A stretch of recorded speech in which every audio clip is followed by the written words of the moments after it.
שלום יקרים, אנחנו ממשיכים. דניאל אזרחי, מחר אני נחזור אולי למדים.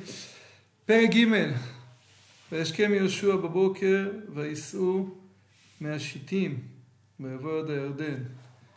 כן, אנחנו נוסעים מהשיטים. השיטים אמרנו זה המקום הכי נמוך שחטאו בנות מדיין, ואנחנו מרוממים את המקום הזה. איך קורה? ויהי מקצה 3 ימים, אומר הפסוק. איך 3 ימים? 2 כיוונים בפרשנים. הרי אמרנו שרק המרגלים שהיו ביריחו היו 3 ימים. אז כיוון אחד, המלבים ועוד.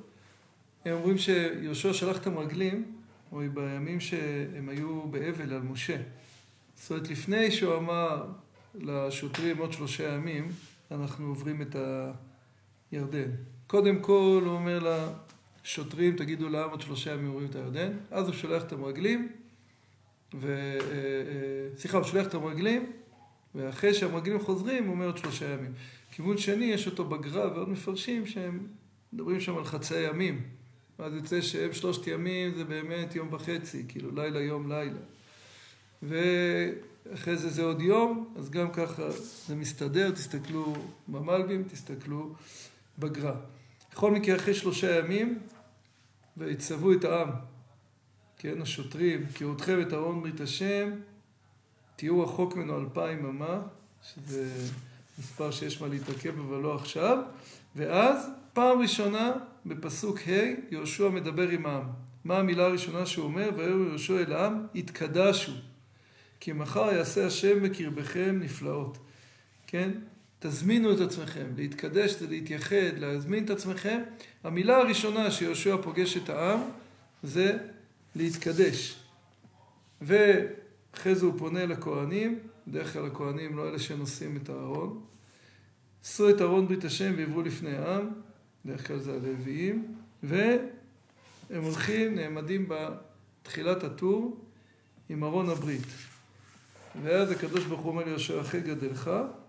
ופעם שנייה שיהושע פונה אל עם ישראל בפסוק ט' ויאמר יהושע לבני ישראל גושו הנה ושמעו את דברי השם אלוהיכם.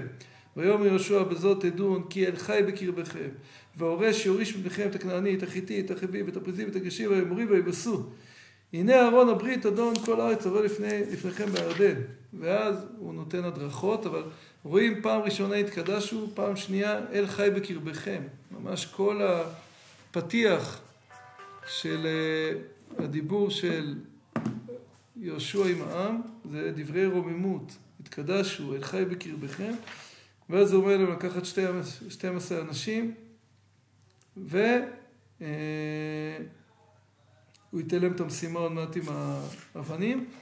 איך שזה הולך, הכהנים הולכים ראשונים עם הארון, כל העם מאחוריהם, מגיעים אל הירדן, הכהנים עומדים, הירדן נעצר ואז כל העם עובר והכהנים והארון נשארים מאחורה.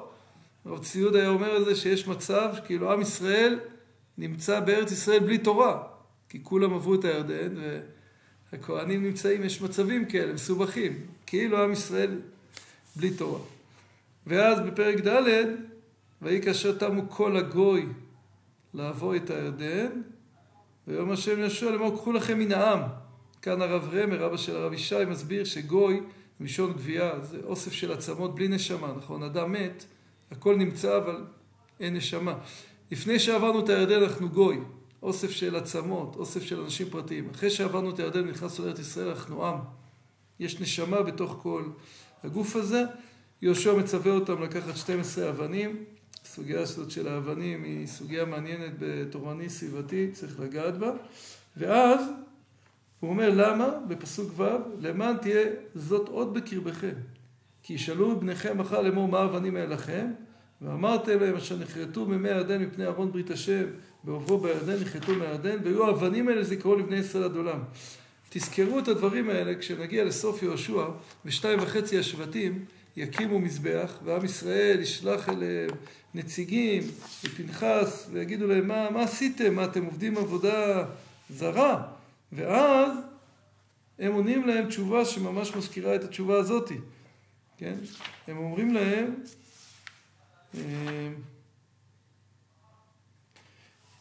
עשינו את זה מדאגה. מה דאגה?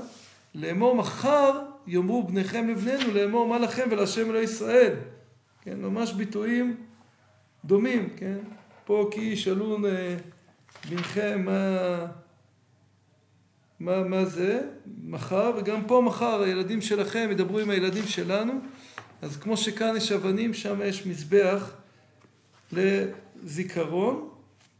ואחרי, פסוק י"א, ויהי כאשר תם כל העם לעבור, ויבוא ארון השם והכהן לפניהם העם, ואז ויעברו בני ראובני ובני גד וחצי שבט המשיח המושיע לפני ישראל, כאשר דיבר למשה, הם מקיימים את ההבטחה שלהם להיות חלוצים לפני המחנה, ואחרי שהם עוברים, רק אז הכהנים, כן? ויצב יהושע את הכהנים לאמור, עלו מן הירדן, ואיך שניתקת כפות רגליהם של הכהנים, הכל חוזר, וכל זה יש לנו ציון של תאריך, פסוק י"ט, בעשור לחודש הראשון, י' ניסן.